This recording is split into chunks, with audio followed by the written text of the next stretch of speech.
네, 투자스쿨로 기초를 다졌다면 이제는 마켓 레슨으로 시장의 흐름까지 읽어드립니다. 오늘은 연준의 데이터까지 연결해보는 연준화처 시간이고요. 오늘은 이코노미 21의 양영빈 기자와 함께합니다. 기자님 안녕하세요. 네, 안녕하세요.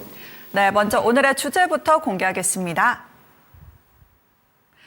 네, 케빈 워시 체제의 첫 FOMC가 있었습니다. 연준의 변화는 어떤 게 있었을까 오늘 이야기를 나눠볼 텐데요. 이번 주 많은 분들께서 가장 주목했던 이벤트 이 FOMC가 아닐까 싶습니다. 케빈 워시 신임 연준 의장의 첫 FOMC 회의가 있었던 한 주였고요. 특히나 6월달 같은 경우에는 이 점도표와 관련해서도 많은 이야기가 나오는 것 같습니다. 우선 첫인상이었던 만큼 가장 중요했던 것 같은데 좀 말이 짧고 답변이 직설적이다라는 느낌이 좀 있었던 것 같고 무엇보다도 이 케빈 워시 의장이 점을 빼고 나타났다라는 이야기가 있습니다. 좀 어떻게 보고 계실까요? 네, 지금 보시는 게 이제 FOMC 하면은 특히 3, 6, 9, 12월 이때는 이제 경제 전망을 발표를 하거든요. 네. 앞으로 미국 경제가 어떻게 될 것이다. 그러면서 이제 동시에 가장 이제 FOMC 하면은 이 뭐 꽃이라고 할 수 있죠. 점도표 요건데요. 이 점도표를 보시면은 일단 저희 화살표들이 있잖아요. 그 왼쪽에 있는 게 지난 3월에 했던 거고 오른쪽에 있는 것들이 이번 6월 거거든요. 그러면 이제 2026년 6월에 보면은 지난 3월에는 3.4% 정도로 기준금리를 할 거다. 2026년을 그렇게 봤었는데 이제 3.8% 정도 기준금리를 하겠다. 이렇게 보고 있는 겁니다.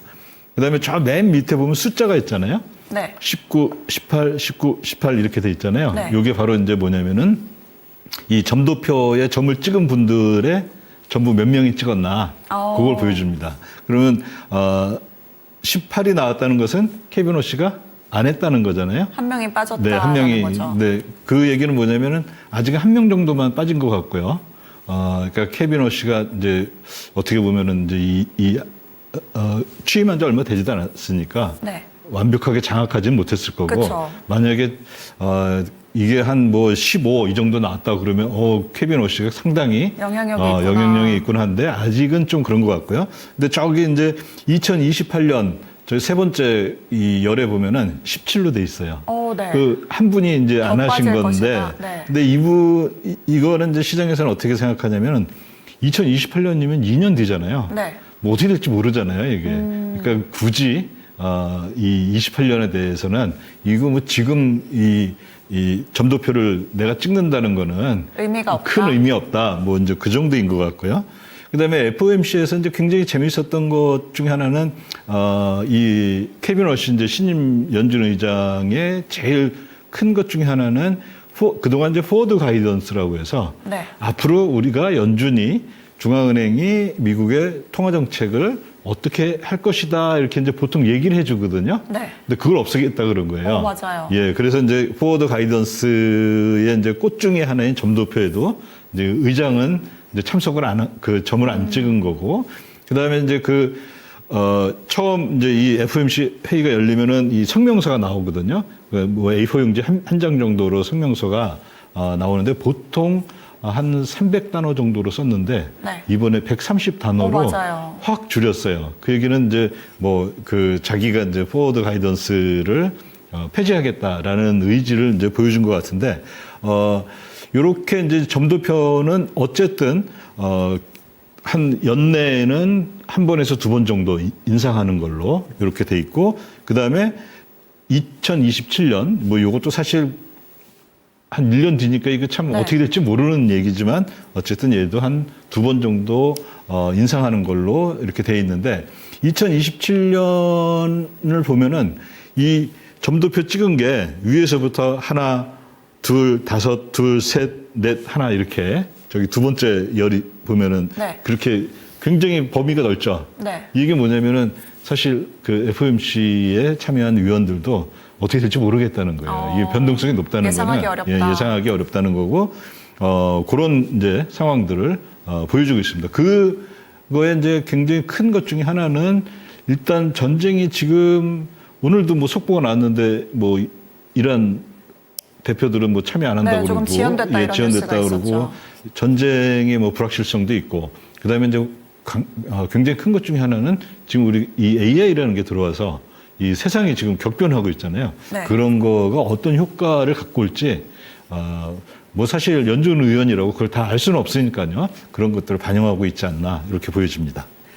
네, 우선 꽤나 강렬한 이 첫인상을 남긴 캐비너시 의장이 아닌가 싶습니다. 우선 점도표와 관련해서 어떤 메시지가 담겨 있는지 기자님께서 풀어주셨고요. 또 점도표만큼이나 또 하나 중요한 게 있는 것 같습니다. 바로 경제 전망이라고 볼 수 있겠는데 이 연준 위원들은 경제 전망 좀 어떻게 보고 있을까요? 네, 뭐 27년, 28년 뭐 요는 뭐 사실 한참 뒤니까 26년만 보면은 이제 6개월 정도, 반년 네. 정도 남았는데요. PC 인플레이션이 지난 3월에는 한 2.7%, 3% 미만에서 머무를 거다. 헤드라인 PC가 이렇게 이제 봤는데 3.6으로 어마어마하게 올랐습니다. 0.9% 포인트나 올랐고요. 네. 그다음에 이제 연준이 그동안 이제 늘 얘기했던 가장 그 통화 정책의 금리 정책의 그 기준으로 봤던 그런 PC 요걸 보면은 2.7에서 3.3이니까 이것도 상당히 많이 오른 거죠. 왜냐하면 연준의 기본적인 이 그 타겟은 2.0%였잖아요. 근데 그거를 한참 올라선 걸로 일단 이번 6월은 그렇게 전망을 하고 있기 때문에 기준금리도 뭐 한 1회에서 2회 정도 인상하는 걸로 이렇게 네. 나오고 있습니다. 네, 그리고 또 앞서 기자님께서 이 포워드 가이던스에 대해서 간략하게 언급을 해주셨는데 이 포워드 가이던스라는 게 좀 미래 저금리를 당겨오는 이런 거다라는 이야기가 있잖아요. 이번 주장이 좀 이번엔 FOMC에서 어떤 주장이 좀 나왔을까요? 그 전에 이제 우리가 이 포워드 가이던스라는 게 네. 언제 나타났고 네. 이게 왜 나타났는지 그걸 좀 알아볼 필요가 있을 것 같아요. 근데 그 전에도 포워드 가이던스라는 것들은 뭐 미미하게는 있었는데 이게 이제 본격적으로 연준의 어떤 공식적인 일종의 정책처럼 됐던 것은 네. 2008년 그 금융위기 이후에 저기 보면 빨간색 표시가 있잖아요. 네. 이게 이제 그 연준이 이제 중요하게 보는 기준금리를 연준이 세팅을 하면은 어떤 범위 내에서 들어오게 만들겠다 이렇게 세팅을 하면은 이게 이제 시장에서 어떤 그 가장 기본이 되는 기준금리가 그 정해지게 되는데 거의 0이죠.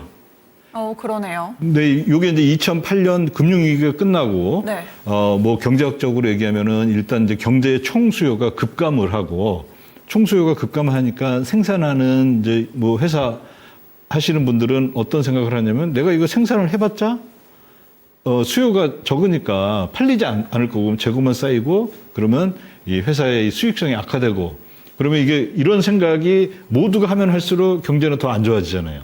그래서 이제 그때 연준이 생각한 건 뭐였냐면은 지금 금리는 그 저기 빨간색 그 상자에 있었던 그 시기의 금리는 거의 기준금리 0%인데 경제 주체들이 제일 걱정했던 건 뭐냐면은 이거 어느 날 갑자기 연준이 금리를 0%에서 확 내리진 못하니까요. 네. 이제 마이너스 내리진 못하니까 뭐 1%를 올렸다. 야, 이거 큰일 나는 거 아니야? 이런 걱정들이 굉장히 많았어요.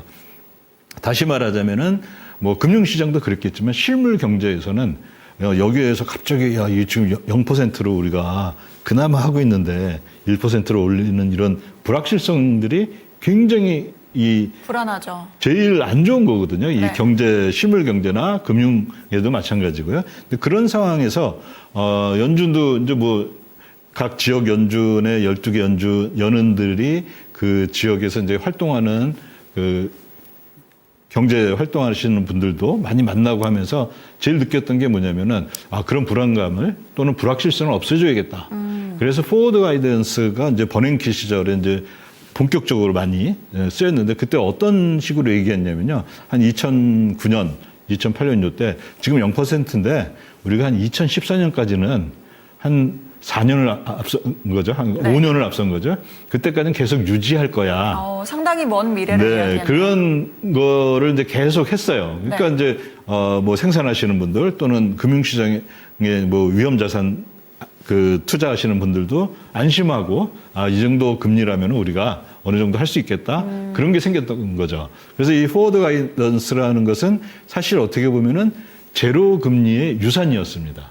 네. 왜냐하면 거기에서 조금이라도 올라가면은 이제 타격이 있을 수 있으니까. 굉장히 이제 그 시장에 굉장히 그런 것들을 타격을 주는데 지금은 이제 3.5에서 3.75로 뭐 한 3.6 정도에서 이 네. 금리가 결정되는 시기이기 때문에 이미 사실 이것은 현재 상황에서는 포워드 가이던스라는 게 그렇게 예전에 2009년 요때 바로 전격적으로 실행됐던 시기하고는 좀 맞지 않는 옷이 아닐까 네네. 이렇게 바라보고 있습니다.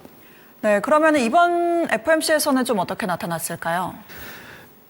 예, 이번 이제 FOMC에서는 그 케빈 어시가 뭐 간단하게 얘기는 했지만 네. 짧게 얘기는 했지만 굉장히 중요한 것 중에 하나가 뭐 5개 태스크 포스 팀을 꾸려가지고 뭘 하겠다. 이런 얘기들을 하셨잖아요. 네네. 근데 그 중에서 이제 뭐 여러 가지 다 중요한데 제가 이제 제가 눈여겨봤던 건 뭐냐면은 통계를 자체적으로 생산하겠다 이런 얘기를 하셨어요. 그러니까 연준이 보는 통계는 크게 물가하고 그 고용, 실업 이거잖아요. 네. 근데 그거를 민간 기관도 사실 발표를 하고 있는데 민간 기관들은 뭐 예를 들어 뭐 여러 가지 말들을 할 수가 있어요. AI를 통해서 실시간으로 뭐 그거를 데이터를 취합을 해가지고 그거를 연준의 정책에 적극적으로 활용하겠다. 이렇게 이제 얘기는 하셨는데 요거는 이제 상당히 앞으로 연준 내부에서 굉장히 큰 논란과 갈등의 소지가 될 것이라고 보고 있습니다. 왜냐하면은 이게 이제 미국 시장을 좀 많이 보신 분들은 트루플레이션이라는 한 민간 회사가 만드는 인플레이션이 있어요. 네. 그거는 이제 그때 실시간으로 여러 가지 데이터들을 조합해서 만드는 건데 그거는 지금 한 2.2% 이 정도밖에 안 돼요. 그 얘기는 뭐냐면 그걸 사용하게 되면은 금리 인하할 수가 있죠. 그래서 제가 봤을 때 요거는 뭐냐면은 일종의 이제 자칫 잘못하면은 그 트럼프 행정부의 압력이 있잖아요. 금리를 인하하라는 압력. 네. 그거에 대한 그 케빈 오시 신임 의장의 핑계용으로도 쓸 수가 있고, 그 다음에 이런 민간 데이터들의 실시간성이 있고 굉장히 뭐라 해야 되나요? 이제 빨리빨리 그 당시 상황을 반영하긴 하는데 네. 기존의 노동통계국이나 또 BEA 같은 이런 데에서 발표했던 것들은 상당히 많은 경제 전반적인 걸 추적을 하거든요. 그래서 이제 그런 것 때문에 이 통계가 앞으로 이제 어떤 식으로 이게 주어질지 그게 이제 굉장히 좀 궁금해지는 대목이기도 합니다. 네, 앞으로의 통계가 어떻게 나올지 한번 관심 있게 살펴봐야 하는 시점인 것 같습니다. 그리고 또 워시 의장이 새롭게 타스크포스 팀을 꾸려서 연준의 이 통화 정책을 이끌어 나가겠다 이런 입장도 밝혔는데 시장은 이걸 좀 어떻게 평가하고 있을까요? 네, 요게 보면은 이제 파란 게 동결이고요. 네. 주황색이 1회 인상인데요. 저기 보시면은 91% 이렇게 됐을 때가 16일이에요. 그 다음에 네. 71% 이건 뭐냐면은 17일이거든요. 그러면 이제 워시 얘기를 듣고서 시장은 일단 어떻게 반응했냐면은 금리 올리는 쪽으로 가겠구나. 일단 이렇게 반응을 하고 있습니다. 네, 이렇게 금리를 올리는 쪽으로 방향을 잡고 있다라는 시장의 평가까지 함께 짚어주셨습니다. 그리고 또 이렇게 FOMC 발표가 나온 이후에 국채 금리가 튀어오르는 모습도 좀 있었는데 시장이 보고 있는 이 워시에 대한 평가는 좀 어떻게 하고 있을까요? 네, 요거는 이제 수익률 곡선인데요. 요게 사실 2년부터 10월까지 이렇게 본 건데 저기 맨 위에가 이제 6월 17일 FOMC 끝나고 이렇게 한 거거든요. 네, 파란색 선이요. 네, 그다음에 그 밑에 있는 주황색 선이 6월 16일이거든요. 네. 하루 만에 저만큼 올랐어요. 네네. 이거는 뭐냐면은 베어 플래트닝이라고 부르는데요. 이게 뭐냐면은 금리가 오르니까 베어라고 부르는 거고, 그다음에 짧은 거하고 만기가 긴 거하고 거의 평평해졌죠. 네네. 그 얘기는 뭐냐면은 이제 평평해졌으니까 플래트닝이라고 이렇게 부르는데, 요거는 뭐냐면 시장은 단기 금리는 앞으로 상승할 거야 이렇게 보고 있는 거고요. 장기 금리는 글쎄 이거는 아직은 잘 모르겠고 뭐 점차적으로 인플레이션은 둔화될 거고 이렇게 이제 이거는 이제 10년을 보고 이렇게 얘기하는 거거든요. 그럼 이 얘기는 뭐냐면은 시장의 심리는 인플레이션이라는 게 지금 당면한 가장 큰 문제인 거고, 아무리 케빈 오시 할아버지가 와도 이거를 어떻게 연준은 어쩔 수 없이 당분간은 금리를 인상하는 긴축적 통화 정책을 할 것이다. 시장은 이렇게 보고 있습니다. 네, 어느 정도 매파적인 인상과 그리고 좀 강렬한 인상을 남겼던 케빈 허시 의장의 첫 FOMC에 대해서 기자님의 의견까지 함께 들어봤습니다. 기자님 오늘 말씀 고맙습니다. 네, 감사합니다. 네, 오늘의 연준화 첫 시간 이코노미 21의 양영빈 기자와 함께했습니다. 오늘 현재 양시장 나란히 하락으로 전환을 했고요. 계좌를 열어보기가 조금 무섭다라고 느끼시는 분들도 많으실 것 같습니다. 이럴 때일수록 조금 더 큰 그림을 그려보자는 차원에서 오늘은 연준의 데이터를 읽어보는 시간으로 준비해봤습니다. 그리고 앞서 기자님께서 또 언급을 해주셨던 것처럼 미국과 이란의 후속 협상 개시가 조금 지연되고 있다는 뉴스도 나오고 있으니까요. 이 부분도 함께 체크해보시면 좋을 것 같습니다. 오늘 시장의 중심은 여기서 마치도록 하겠습니다. 지금까지 다양한 투자 판단을 위한 도움 말씀들 전해드렸고요. 하지만 특정 종목의 상승과 하락을 보장하진 않습니다. 오늘도 함께해 주신 여러분 고맙습니다.